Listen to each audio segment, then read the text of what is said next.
بیا اینجا.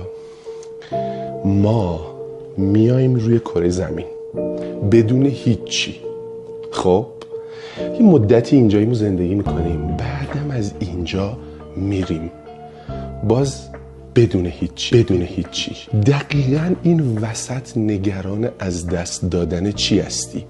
اوکی، بالاخره اینجا باید تلاش کنی، نمیدونم کار کنی، پول در بیاری، غذا بخوری، باشه قبوله. ولی انقدر نگرانی واسه چی؟ واسه چیزی که مال تو نیست. هر چی که داری باید بذاری بری. 2 تا راه وجود داره. 1، پس هر چی که داری لذتشو ببر. 2، اگه اون یکی از تو بیشتر داره، در نهایت بازم اونم نمیتونه ببرتش. بدون هیچی میای، بدون هیچی هم میری. اینجا یه محدود است. لذت ببر، حال کن، به دست بیار، کمک کن، بذار و برو.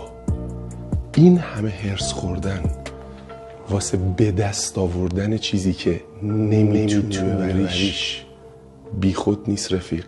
بهش فکر کن. مخلصم.